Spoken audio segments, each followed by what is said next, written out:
ये कहानी है एवरेस्ट बेस कैंप की। चलिए आपको ले चलता हूँ इस सुहाने सफ़र में। सवाल ये है कि ट्रैकिंग क्यों? तो जवाब ये है कि जब तक शरीर ठीक है, हाथ पैर सही सलामत हैं, कोई ज़्यादा मेजर बड़ी बीमारी नहीं है, तो क्यों ना ट्रैक कर लिया जाए। बाकी सब घूमना फिरना तो बाद में भी चलता रहेगा। तो जैसे ही मैंने डिसाइड किया कि ट्रैक करना है, फटाफट से एक ट्रैकिंग कंपनी ढूंढी, बुकिंग कराई, शॉपिंग करी, टिकट बुक कराएं और बस निकल लिए सफ़र की तरफ। ये है सफ़र का पहला दिन, जहाँ पे काठमांडू आने के बाद हमें होटल ले जाया गया। वहाँ पे थोड़ी बहुत ब्रीफिंग कराई गई शाम को, और जो कि ओरिजिनल प्लान था अगले दिन फ़्लाइट पकड़ के काठमांडू से लुकला जाना है, उसमें थोड़ा सा फेरबदल हुआ। अब पता चला कि फ़्लाइट काठमांडू से नहीं रामेछाप से जाएगी। इसका मतलब हमें बस की और जर्नी करनी पड़ेगी, कम से कम 5-6 घंटे, और फिर वहाँ से एक छोटा प्लेन मिलेगा।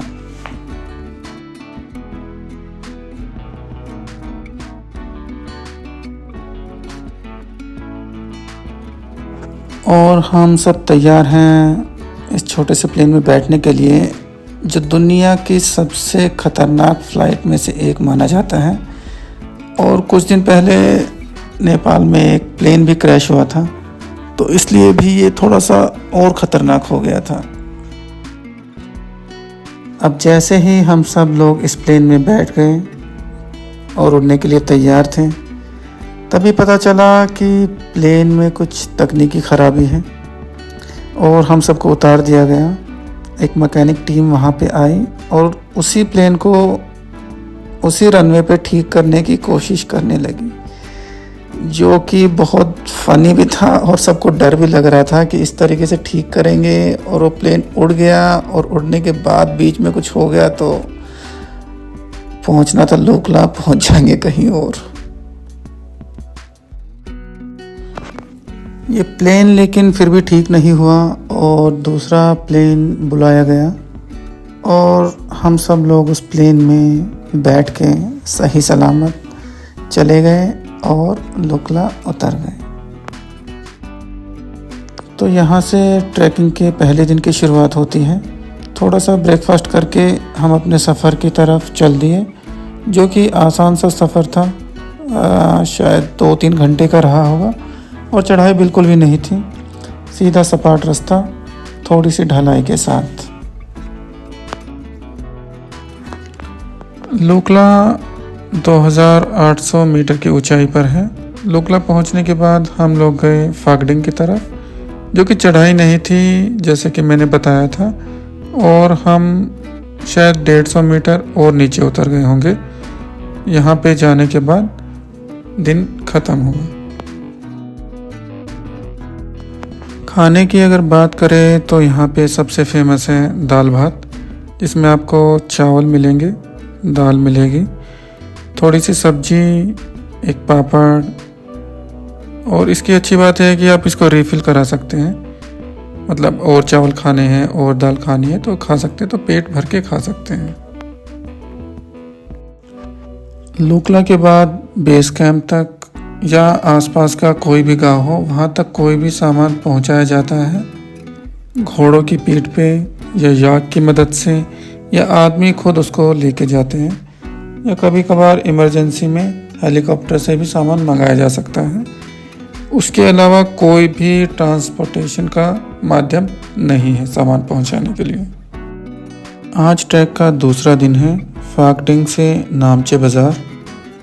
ऊंचाई गेन होगी 800 मीटर के आसपास, और ये सबसे लंबा दिन होने वाला है, सबसे थका देने वाला भी।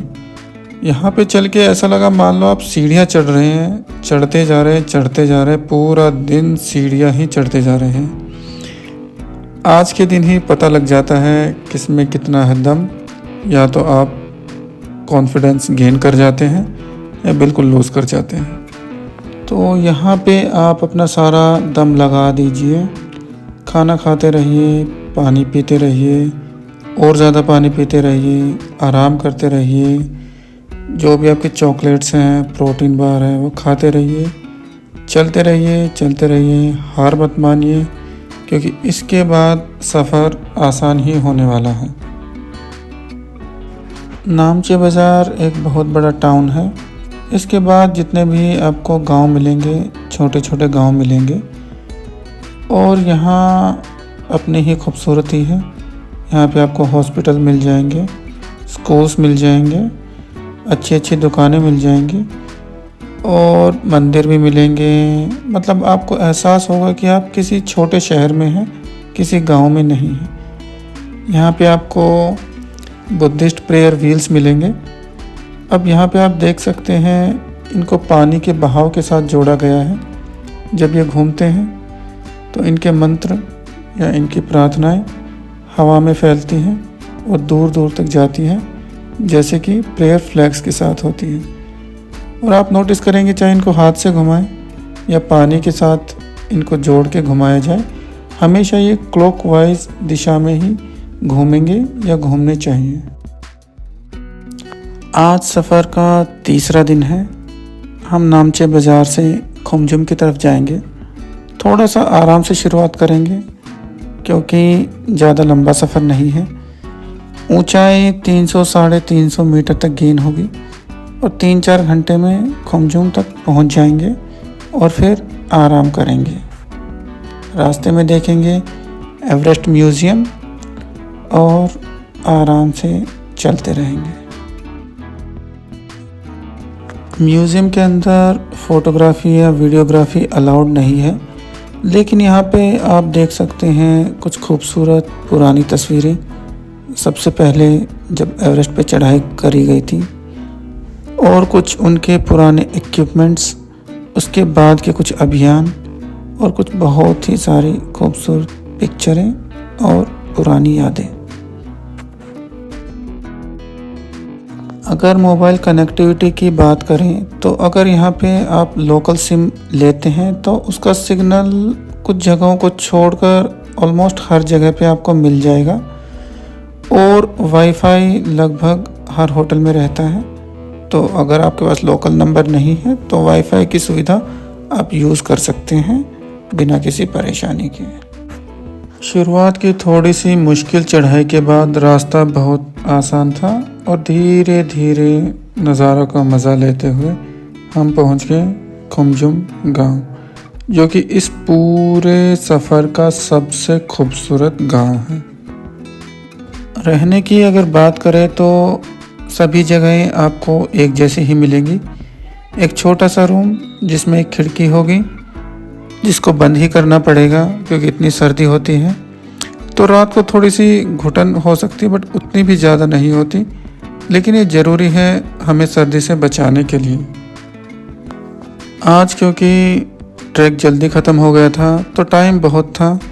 कुछ लोग अपने रूम में जाके सो गए, कुछ बातें करने लगे अपने दोस्तों के साथ। मैं निकल लिया गांव को एक्सप्लोर करने के लिए, जहां पे मैंने अच्छा सा सनसेट का टाइम लैप्स वीडियो बनाया और वहाँ के कुछ बच्चों से मिला जो इतनी जल्दी घुल मिल गए और मेरे साथ खेलने लगे। मैंने उनके साथ अच्छा 15 मिनट बिताया और उनका मन ही नहीं कर रहा था कि मैं वहाँ से जाऊँ। उनका बस मन कर रहा था वो खेलते रहें और खेलते रहें। मैं भी खेलता रहा जब तक बिल्कुल अंधेरा ना हो गया ऑलमोस्ट। अगले दिन का सफ़र था हमारा खुमजुम से टेंगबाओची की तरफ। ज़्यादा गेन नहीं करना था, बस 100 मीटर। सफ़र लंबा था लेकिन 6-7 घंटे की हाइक, और हम चल पड़े अपने अगले पड़ाव की तरफ। और ऐसे ही चलते चलते अगले दिन हम पहुँच गए टेंगबाओचे से डेंगबाओचे, और यहाँ पे एलिवेशन गेन किया होगा और 600 मीटर। उससे अगले दिन आराम का दिन था। एक छोटी सी एक्लिमेटाइजेशन हाइक करनी थी, छोटी सी पीक की तरफ। 1-2 घंटे में चढ़ो, नीचे आ जाओ और पूरा दिन आराम करो। और पिक्चर में जो दिख रहा है आपको वो है अमादब्लम। आज क्योंकि हमारे पास टाइम थोड़ा ज़्यादा था, हमने सोचा कि जिस होटल में रह रहे हैं वहाँ का खाना नहीं खाएंगे और एक्सप्लोर करेंगे आसपास के किसी अच्छे कैफ़े को। और लकीली हमें एक कैफ़े मिल गया जो दिखने में भी अच्छा था और उसका खाना तो लाजवाब था। वैसे तो बाहर बहुत ठंड थी, लेकिन इस कैफ़े में बहुत ज़्यादा गर्मी थी, तो इतना अच्छा लग रहा था एक अच्छा खाना खा के और एक गर्म मौसम का मज़ा लेके, साथ में एक मूवी देखते हुए एवरेस्ट के ऊपर जो बनाई गई थी, जिसमें शेरपा लोगों की कुछ कहानी थी। थोड़ी देर अच्छा लगा, मन किया वहीं बैठे रहे, लेकिन इतनी देर में स्नोफॉल स्टार्ट हो गया, इस ट्रैक का पहला स्नोफॉल। अगले दिन हमें जाना था लबोशे की तरफ। जैसे कि आपने देखा था कैफ़े 4410, वो उस कैफ़े का नाम भी है और वहाँ की ऊंचाई भी। आज हमें जाना था इससे और 500 मीटर ऊपर, रिलेटिवली आसान रास्ते पर, ज़्यादा उसमें चढ़ाई नहीं थी। आज का दिन था हेलीकॉप्टरों के नाम। पूरे दिन मंडराते रहे, मौसम साफ था, सफ़र आसान था, आसानी से चलते रहे। पेड़ वगैरह यहाँ पे सब दिखने बंद हो गए थे, सिर्फ थी छोटी मोटी झाड़ियाँ, ऊंचे पहाड़, पत्थर और बर्फीली चोटियाँ। कई बार ऐसे भी रास्ते आते हैं जहाँ पे सिर्फ पत्थर होते हैं और आपके ना आगे कोई होता है ना पीछे कोई होता है। ऐसे में आप रास्ता भटक सकते हैं, लेकिन इन पत्थरों को देख के अंदाज़ा लगाया जा सकता है कि रास्ता कौन सा है। सिंपल सा है, जो पत्थर गंदे हैं, जिन पे थोड़ी मिट्टी जमी है, वही रास्ता है, बस उन पर चलते रहिए। और कोई तरीका नहीं है कि आपको बता सके कहाँ से कहाँ जाना है। वैसे तो इस पूरे ट्रैक के लिए किसी खास फिटनेस की ज़रूरत नहीं होती, लेकिन आप जितने फिट हैं उतना ही रास्ता आपको आसान लगेगा और ये सफ़र मुश्किल से भरा ना होके आपके लिए सुहाना बन जाएगा। रास्ते में कुछ गर्मा गर्म आलू के पराठे मिल जाएं, थोड़ा सा आराम मिल जाए, थोड़ा सा पानी पी लें, रिफ़्रेशमेंट एक अलग ही लेवल का हो जाता है। अगर आपका भी मन है ट्रैक करने का तो मैं कहूँगा कि कर लेना चाहिए, क्योंकि भविष्य में क्या पता कोई रेस्ट्रिक्शन लग जाए, ट्रैकिंग एक्टिविटी बंद हो जाए, या हो सकता है रजिस्ट्रेशन कराना पड़े और आपका नंबर 1 साल बाद आए, 2 साल बाद आए। फ्यूचर अनसर्टेन है, तो जब तक चीज़ें ठीक हैं तब तक कर लेनी चाहिए। आज वो दिन है जिसका सभी को इंतज़ार था। हम जाएंगे लबोशे से गोरखशेप, वहाँ से एवरेस्ट बेस कैंप और फिर वापस गोरखशेप। सुबह चारों तरफ बर्फ़ पड़ी हुई थी, लेकिन मौसम साफ था। किसी भी प्रकार का कोई आंधी तूफान या मौसम ख़राब कुछ भी नहीं था, तो हम जोश के साथ चल पड़े अपनी मंजिल की तरफ। आज हमने देखे ऊंचे ऊंचे पहाड़ और ग्लेशियर। आज का दिन काफ़ी लंबा होने वाला था, दूरी की वजह से भी, ऊंचाई की वजह से भी। रास्ता आज का भी काफ़ी मुश्किल था, काफ़ी चढ़ाई थी, काफ़ी थका देने वाला था, लेकिन दिल में इतना जोश था कि आज थकान महसूस नहीं हो रही थी। रास्ते में हमने देखे कुछ एवलांचेस। अच्छी बात यह थी कि पूरे रास्ते मौसम साफ रहा तो नज़ारे अच्छे दिखते रहे। तो ये है माउंट एवरेस्ट की पहली झलक, बेस कैंप की तरफ जाते हुए वाले दिन, पहली बार जो हमें दिखा था। और ये हैं यहाँ के सबसे मेहनती लोग। इनको देखकर ही जोश आ जाता था कि इतना सामान उठाने के बाद भी इनके चेहरे पर मुस्कान है। जब भी रास्ते में कभी थकान महसूस होती थी तो इन्हीं लोगों को देखकर दिल में जोश भरता था और आगे चलने की प्रेरणा मिलती थी। तो ये फाइनली वो दिन आ गया, बेस कैंप पहुँच गए। सब लोग खुश थे, लेकिन हवा इतनी तेज़ चल रही थी, साथ में बर्फ़बारी भी, तो फ़ोटो सेशन उतना अच्छा नहीं रहा। फिर भी ये लम्हे काफ़ी यादगार थे। ऐसी फीलिंग और कहीं भी जाके आज तक नहीं मिली थी। शाम काफ़ी ढलने लगी थी, विजिबिलिटी काफ़ी कम हो गई थी, चारों तरफ सिर्फ सफ़ेदी ही सफ़ेदी थी। तो फैसला किया यहाँ से जल्दी निकला जाए। बेस कैंप से आते वक्त फीलिंग काफ़ी मिली जुली थी। खुशी थी कि फाइनली चले गए, दुख था इस बात का कि वापस जा रहे हैं, इन पहाड़ों को छोड़ के, बेस कैंप को छोड़ के, माउंट एवरेस्ट को छोड़ के। अब पता नहीं दोबारा कभी आना होगा या फिर कभी नहीं।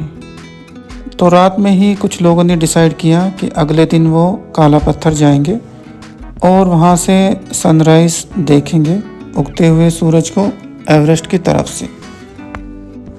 तो हम लोगों ने काला पत्थर की चढ़ाई शुरू कर दी सुबह 4:30 बजे। ठंड इतनी ज़्यादा थी कि इतनी ज़्यादा ठंड पूरे सफ़र में कभी भी महसूस नहीं करी थी। टेम्परेचर शायद होगा -10 -11 के आसपास।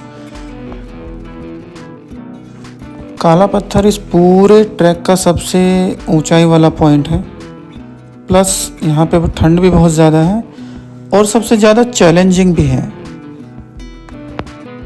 एवरेस्ट को इतने नज़दीक से देखना पूरे ट्रैक में काला पत्थर के अलावा कहीं भी संभव नहीं है, इसलिए काला पत्थर तो जाना ही था। यहाँ से सनराइज़ देखने के बाद, जो कि हम आधे रास्ते में ही थे काला पत्थर पीक से, हमने सोचा कि और नहीं हो पाएगा और बस वापस चलते हैं। लेकिन तभी एक चमत्कार की तरह हमारा गाइड पेम्बा आया और उसने बोला कि तुम लोग कर सकते हो। शारीरिक रूप से जान बिल्कुल बची नहीं थी, लेकिन एक हल्का सा मोटिवेशन जैसे उसने बोला कि तुम कर सकते हो, और हमने शुरुआत कर दी और फाइनली पहुंच गए पीक पर। वहाँ से उतर के मैंने पाया एक फ्रीडम का एहसास, भले ही कुछ दिनों के लिए सही, ऐसा एहसास जो मैं कभी नहीं भूल पाऊँगा। उसके बाद का सफ़र आसान था। 2-3 दिन तक बस चलते रहे 20-30 किलोमीटर एक दिन में कवर करके प्लेन पकड़ा काठमांडू से सीधा अपने घर।